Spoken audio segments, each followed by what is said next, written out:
You can't get half of the feeling of what it's like when you're an author of a book and you're doing a biography of someone who's no longer with us, and you meet someone along the way who actually knew the person you're writing the book about and was willing to share such wonderful insights. So Chris, thank you very much indeed for that. So this is a story of someone who was the first in their family to study science at university. The first whose first paid job was as a school teacher, who believed passionately in the power of volunteering in the voluntary sector, someone who was active in left-wing politics in young adulthood, who served for 13 years at the senior level in the government of their country, and who has a birthday on April the 10th. I am, of course, talking about me. All of those things, all of those things apply to me, but fortunately for you, they apply to Francis Perkins as well. So, here we have an Englishman talking about an American icon. Back in 2013, I was on holiday in New York and I visited the Tenement Museum on the Lower East Side. The museum is a celebration of immigrants struggling in the face of unimaginable poverty. It's profound and it's moving.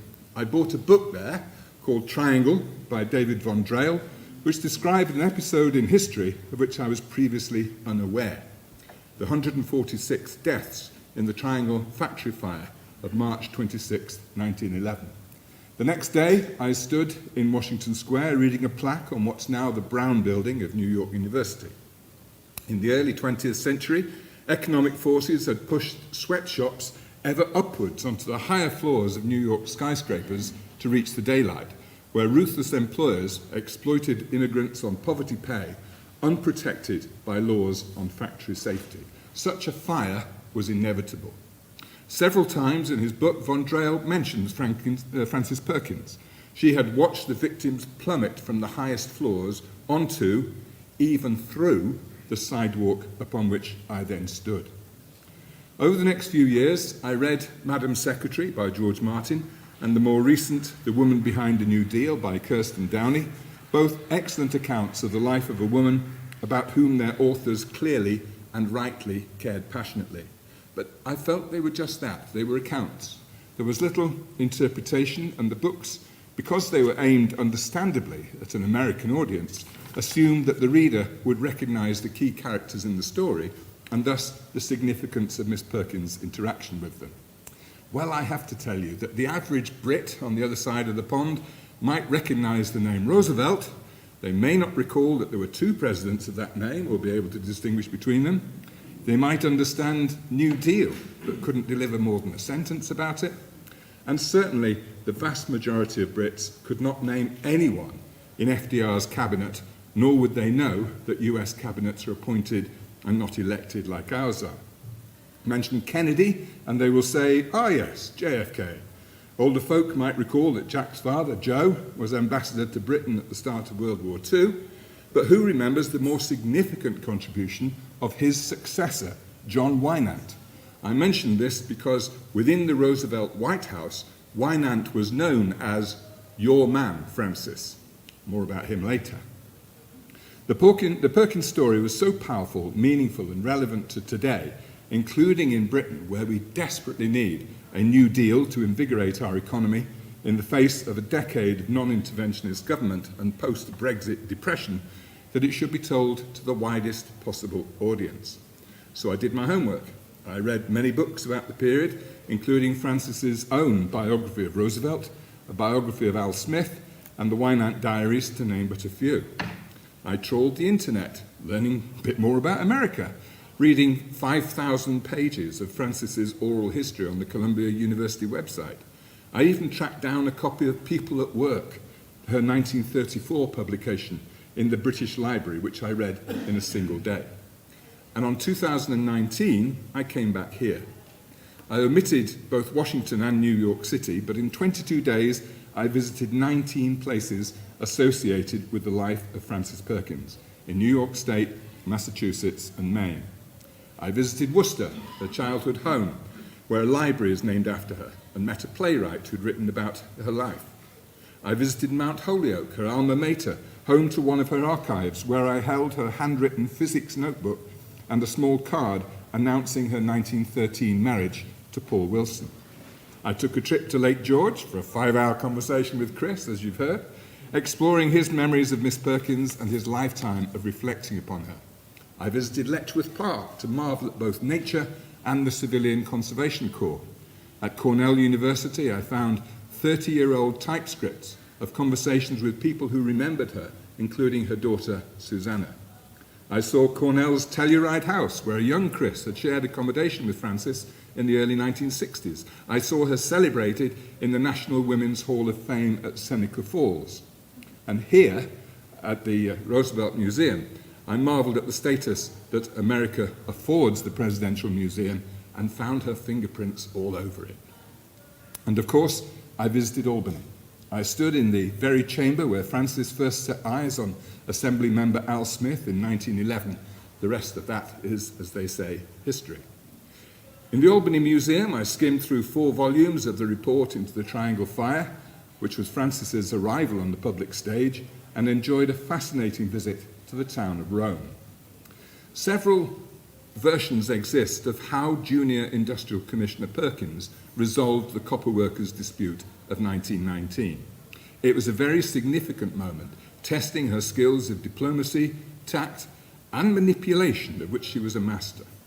Indeed, she once told an all-female audience in New Jersey that women had to have the courage to meddle.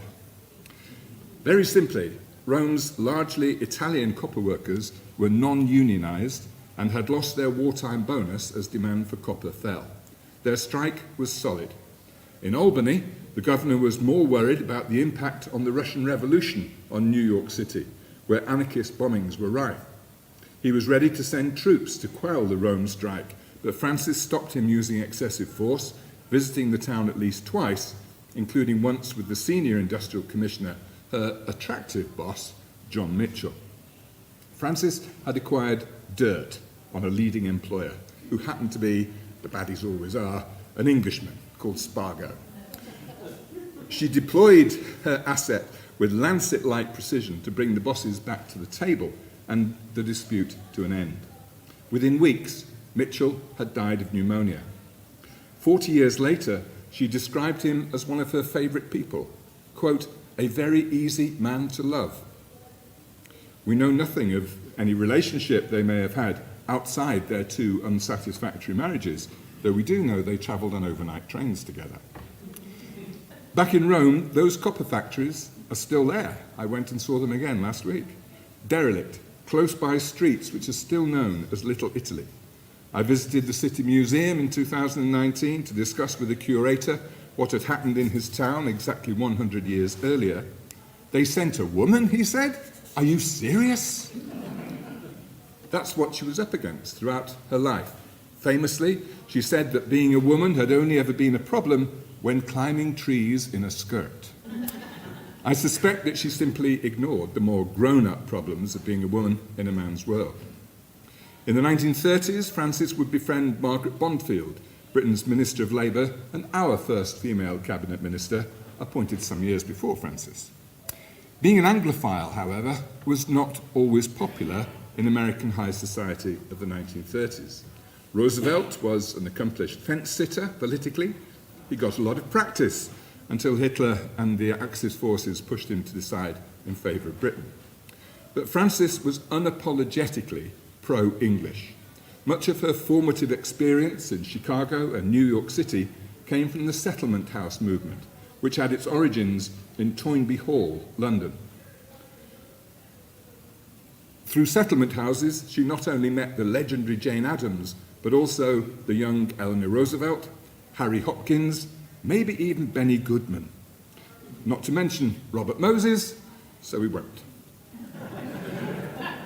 She mixed with society people in New York, getting to know the Astor family, and through them, a young reporter by the name of Winston Churchill.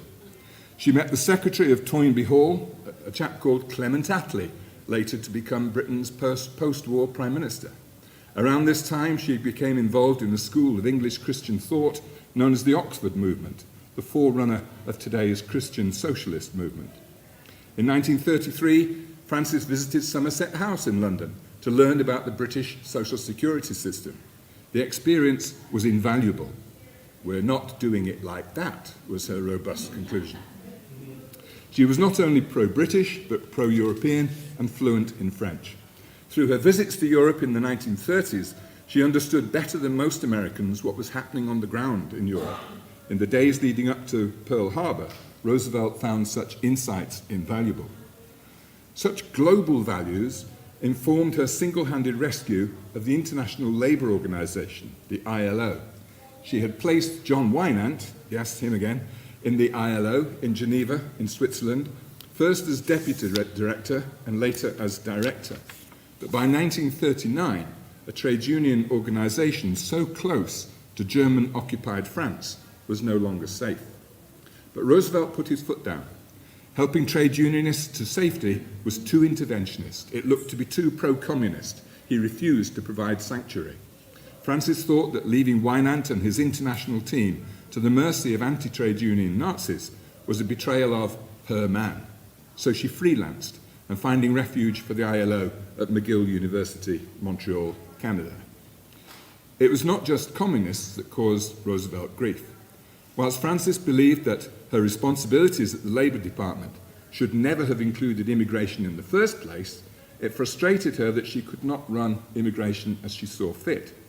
Roosevelt was beholden to an anti-Semitic conspiracy within Cordell Hull's State Department, which prevented the US from providing asylum to Jews fleeing Nazi atrocities in Europe for many years.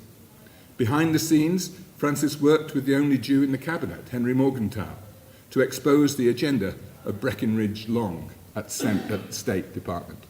This forced FDR, not for the first time, to have to make difficult choices between the careers of some of his closest friends. As with communists, trade unions and Jews, so with the black population. Issues of justice and human rights which Roosevelt was unable or unwilling to confront.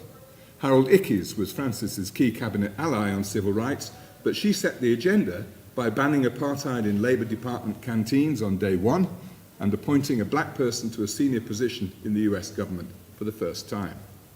FDR lacked ambition on tackling racism. The South was the Democratic Party's power base, and southern states were, to coin a phrase currently topical in Britain, institutionally racist. And Southern Democrats controlled most of the Senate committees during Roosevelt's presidency and even tried to impeach Francis Perkins. Tackling racism was never at the top of the president's agenda, though racism in Georgia was one of the reasons Eleanor gave for never visiting Warm Springs. There were other reasons too. Francis was not so reluctant, and whilst campaigning for the president in Missouri, she came under attack from the Ku Klux Klan. She was rescued by a lawyer whom she rewarded with his first minor role in government. His name was Harry S. Truman. Fighting for the poor, the excluded, those suffering from discrimination, regarding the operation of government not as an unfortunate necessity, but as a tool for justice and social change, these were Francis's values, and her values were allied to her faith. In that list of Miss Perkins' experiences that mirror my own, with which I started, there was a notable absence: religion. My parents were humanists, and I confidently call myself an atheist. Miss Perkins was not only a devout Episcopalian, but one who actively involved herself in prayer and solitary meditation. She had utter confidence in her faith. One of the reasons I personally am wary of religion, that's any religion, is its inherent irrationality. And yet Francis Perkins' rationality is one of her most important assets. She chose to educate herself in the methodology of science. She played the odds throughout her career in public administration, only committing herself to fights she judged she could win. She chose her allies with great care and had no time for fools. She even chose her religion rationally. Her mother was of Puritan stock, bringing up Francis and Ethel to believe that helping the poor was what Christians do, but that ultimately, as poverty was clearly part of God's great plan, to abolish poverty was to go against his will. Francis rejected that approach, believing instead that mankind had a God-given obligation to eradicate poverty today and forever. As an adult, she was impressed by the social values she found in New York's growing Catholic population. Catholic liberation theology had not yet become intellectually established, but I'm sure it would have inspired her. However, choosing Catholicism for herself, she knew, would have hurt her mother terribly. Such was the state of ecumenism back then.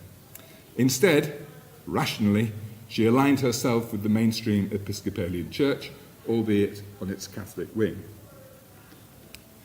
The careers of Al Smith and Franklin Roosevelt are often perceived as being in parallel. They were not. They converged and then diverged, coming closer, crossing over up to 1928, and then drawing apart again. Perkins was literally the only person to occupy a place in the closest political circles of both men. From 1913 to 28 as a mentor to Smith, then as Governor Roosevelt's Chief Industrial Commissioner, and from 1933, as described in Derek Liebart's excellent new book, as one of FDR's 4 cabinet lieutenants. Smith brought her into public life through the Triangle Commission. She made herself indispensable to him, culminating in his presidential campaign of 1928, which was the first time she worked to any great extent with Eleanor Roosevelt, and including in that campaign, of course, when he was nominated by a resurgent Roosevelt. And crucially, at the same time, in the process whereby Smith chose FDR as his gubernatorial successor in Albany. That's the point at which the two men were at their closest. The decision, however, by Governor Roosevelt to omit all but one of Smith's people in his team in 28 shocked Smith. Roosevelt's refusal to even talk to his predecessor depressed Smith, and the men's relationship never recovered. There was some token stroking of Smith by Francis and Eleanor, but Francis' political relationship with Al Smith was irretrievably but pragmatically broken.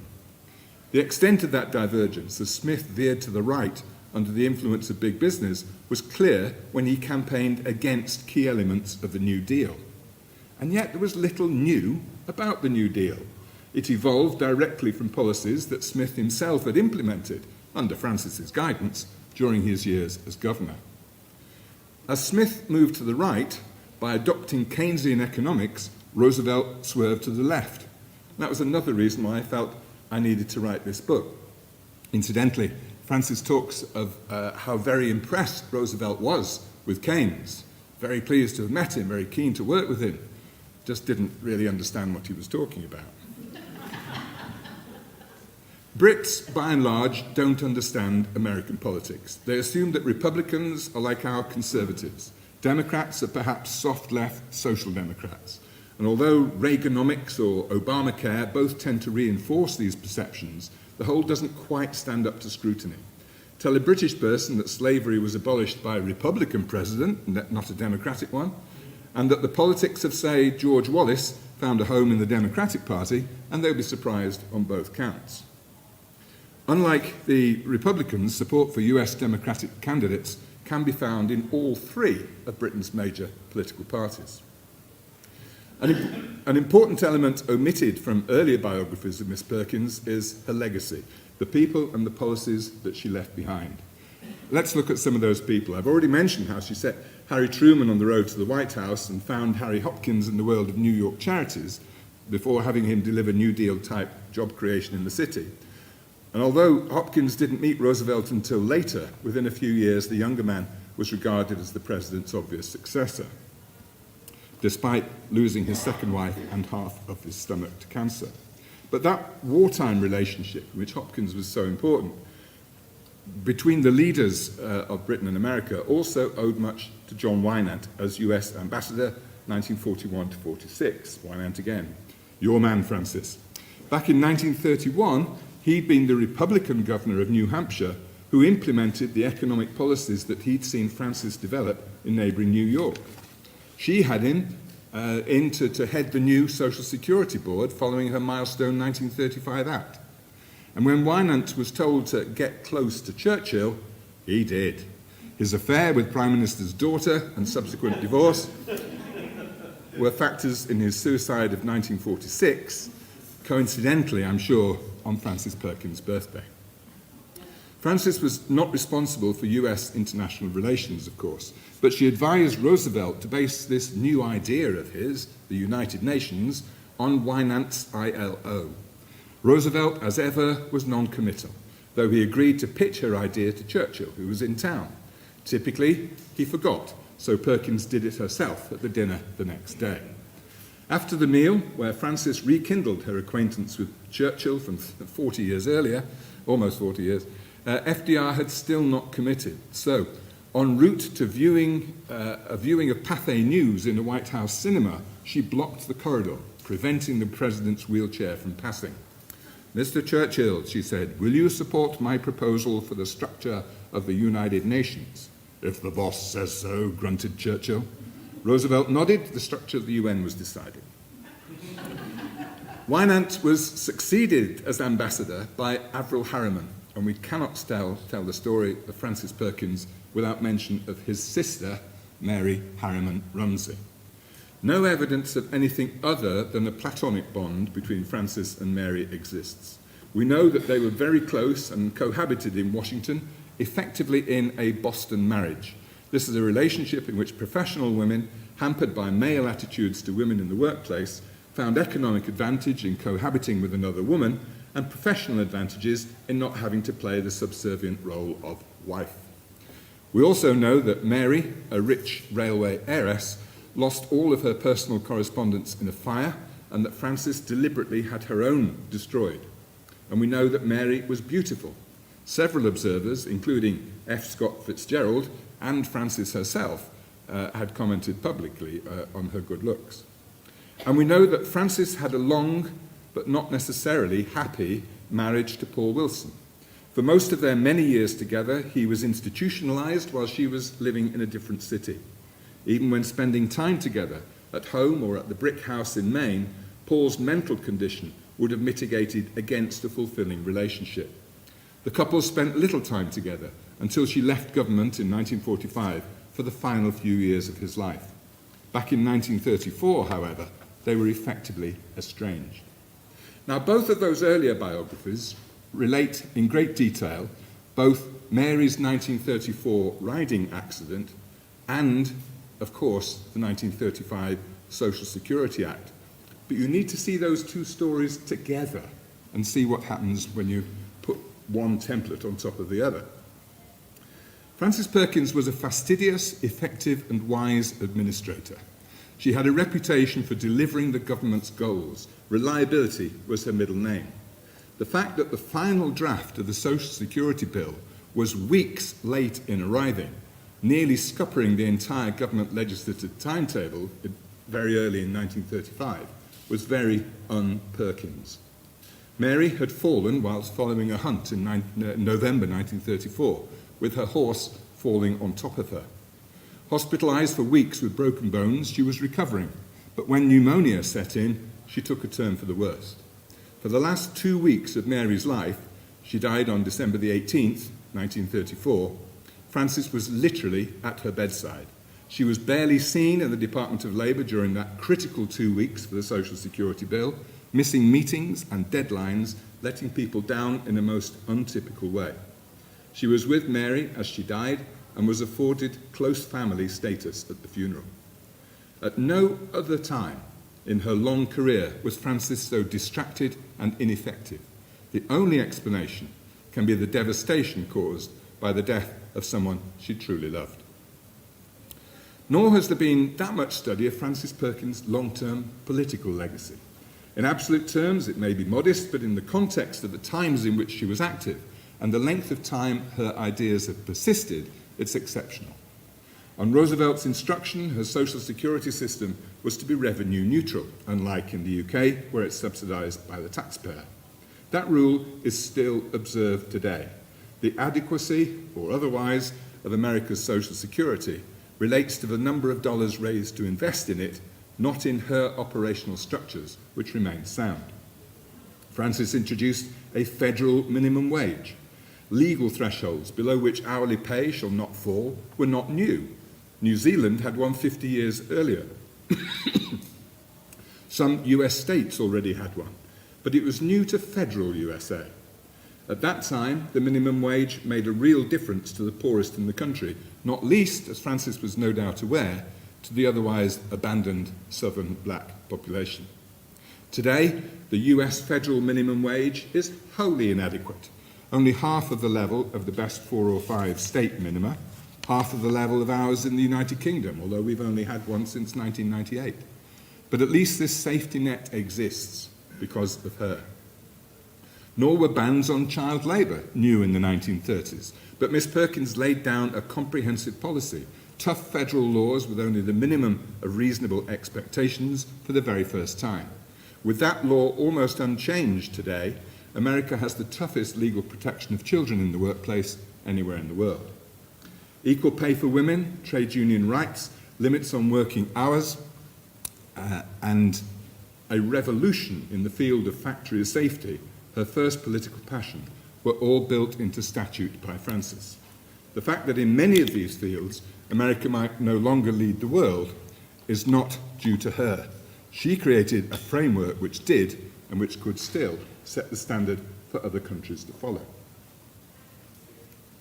With one single exception, every issue on the list which she famously presented to Roosevelt in January 1933 was delivered by Francis. The exception was universal health care, free at the point of use. In 1948, we Brits showed that this was achievable, even if, like you, our system has suffered from years of underinvestment.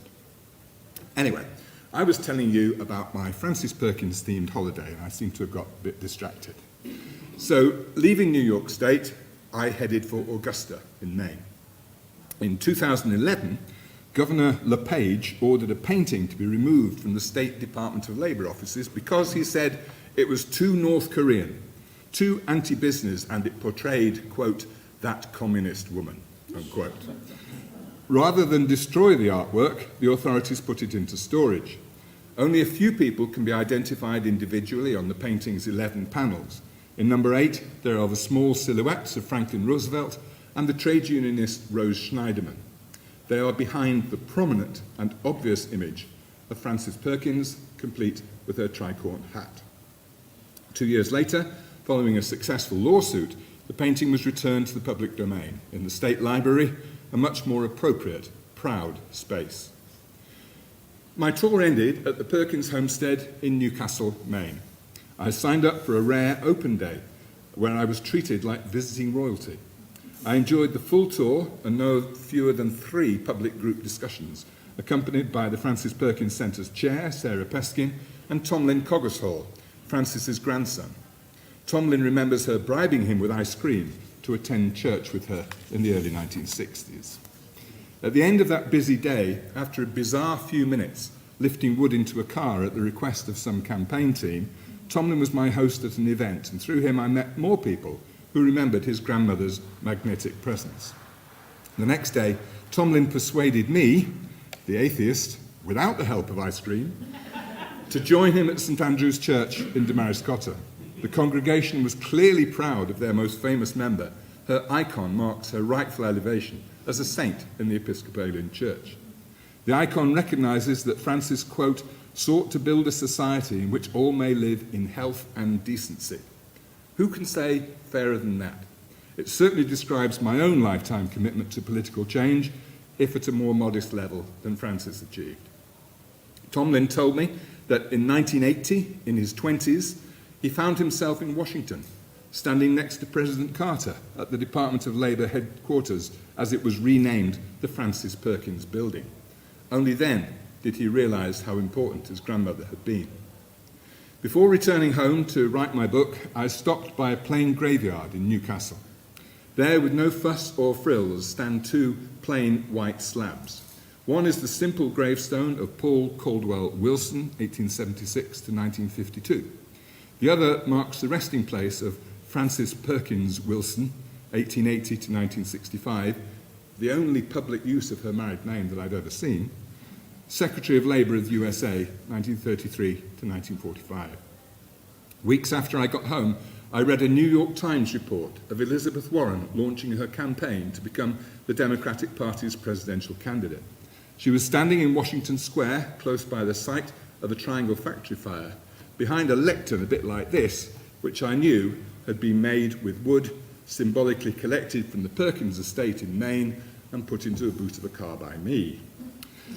I close with a quote from Tomlin's car bumper sticker. Got social security? Thank Francis Perkins.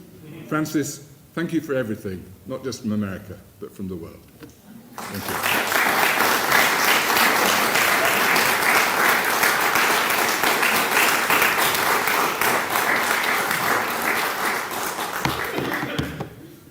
Right. Any questions, comments, challenges, rebuttals? Yes? So how was the book received in England? That's a very interesting question. I planned a really big party to set it going at Toynbee Hall, the home of the Settlement House movement. And that party was scheduled for the day that turned out to be the very first day of the COVID lockdown. So it didn't get the launch that it should have done. Frankly, it's sold hundreds rather than thousands, but as it's published completely through Amazon and not through a professional publisher, I'm not really surprised it's not taken off in huge numbers. But it has certainly had very nice reviews. If you look on Amazon, the reviews are tremendous, and there's about 30 or 40 of them now. So thank you for asking. Yes, you can buy a copy outside. Sir? You mentioned she had an interest in science. Which science? Well, I saw her physics notebook, but I think she did a fairly broad curriculum, actually. Biology and chemistry. I thought she did. I wasn't sure. Yes. So yes, it was a broad curriculum of the sort that we might recognise as a sort of European baccalaureate style. I think. Yeah. So, Madam. Could you say something about her relationship with Harry Truman after he became president? There's not much to talk about, frankly. Bear in mind, in 36 and 40 and 44, she wrote to Roosevelt each time saying, "That's it, I've had enough, I'm standing down," and he said, "Oh no, you're not." It's a rare occasion of him really putting his foot down and coming off the fence, as it were. But she said the same to Truman, and I don't think Truman was looking to keep her on. It had been fortuitous that he'd been on site way back to help her when it must have been the 28 election when the Ku Klux Klan were active. She did get tomatoes thrown at her. She did have a cross burnt outside the hall in which they were supposed to meet. He had her smuggled out to the back of the hall under someone's coat in order to help her. But I don't think they knew each other that well, to be honest. Madam. In Derek Leeward's recent book, which you referenced, he talks about her incapacitating loneliness. Incapacitating? Loneliness. Loneliness. Yeah. And he talks about that quite extensively. Did you see any evidence of this? She was very, very self-sufficient. You know, she quite possibly could have argued she didn't really need anyone else, is the impression I get. She not only had that sort of dysfunctional relationship with Paul, but she had a pretty dysfunctional relationship with her daughter as well, who also had the same condition, which today we might call bipolar condition. So in that sense, she didn't have much of the family around her. Her close friends were almost all women, but the people she helped on in their careers were almost all men. Bit of an odd sort of imbalance there. And yes, I think loneliness might be confused with self-sufficiency. I don't think she was bothered by being lonely. I mean, she deliberately went off for weekends to be absolutely by herself and wouldn't even talk to the nuns in the places that she went in Maryland to go and pray for the weekend. It would be a silent retreat that she'd go on. So I don't think loneliness particularly bothered her too much. In what ways does her alma mater, Mount Holyoke, honor her legacy? That's a very good question. I wasn't aware of any formal way of doing it when I was there. Chris might have an answer for us on that one. They have a Francis Perkins scholarship. Of course they do. Yes. Given to women who are adults finishing their education. And there have been over 1,000 women who've gotten their baccalaureate at Mount Holyoke. They regard her as their top alumna. Yeah. And are doing extra things, and we are at the Francis Perkins Center are working closely with them. Can I risk one story? Sure. The story is that as she was preparing the Social Security legislation at Mary Harriman Rumsey's house right after she died, to meet the deadline that Roosevelt had to get the bill to him by Christmas Eve, she had the committee, gather on the 29th of December, 23rd of December, before Christmas Eve. And it is said that she put down a bottle of scotch and said, "We do not leave until it's finished." I know from personal experience, one, how hostile she was to Joe Kennedy, who made his money in scotch. And when she visited my family in Los Angeles, who'd prepared for the dinner all the best sherries to offer her, my father said, "Would you, Madam Perkins, would you care for a sherry?" She said, if that's all you have, I usually have bourbon and branch water. So I am convinced that she put down a bottle of bourbon, which, by the way, is what Harry Truman and Sam Rayburn both drank. I remember the meeting with the deadline now, yes, absolutely.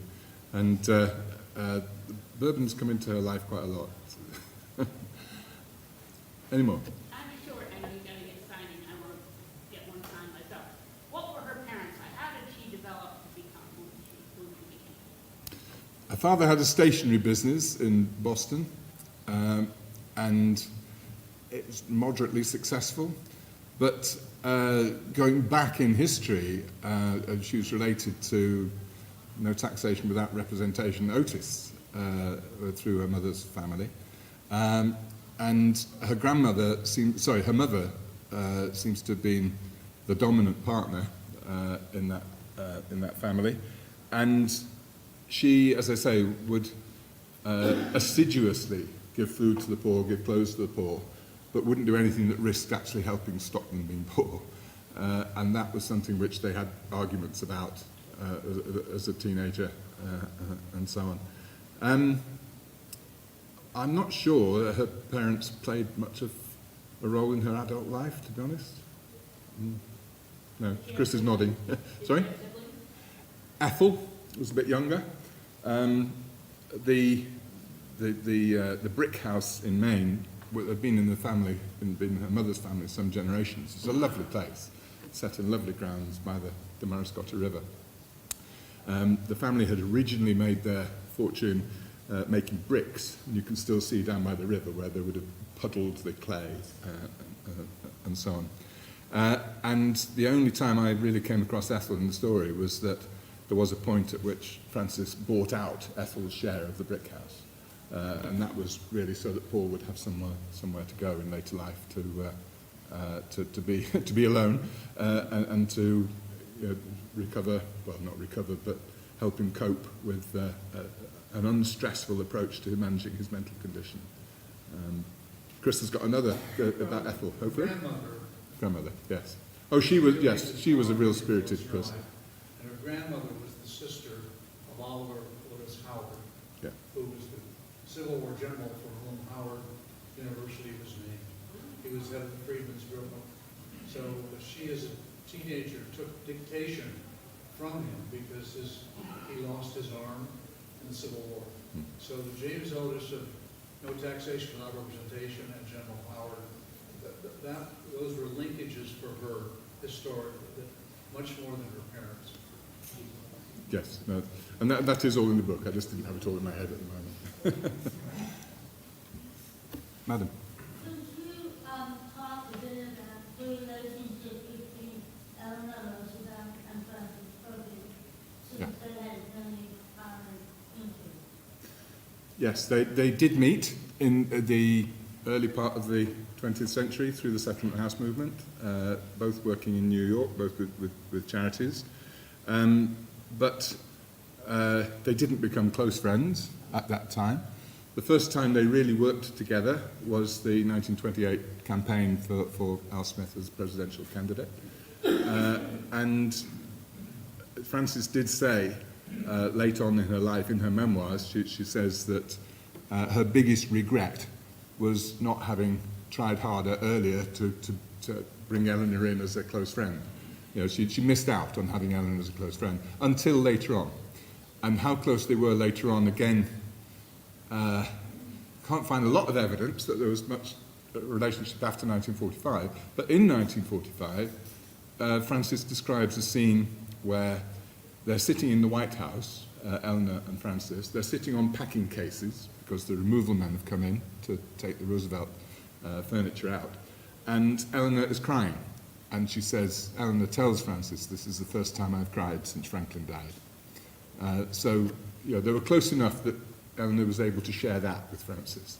But other than that, there's not a huge lot of evidence that there was a really strong ongoing relationship between them.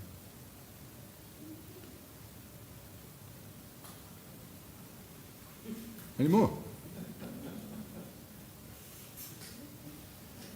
Well, thank you very much indeed. I really enjoyed that.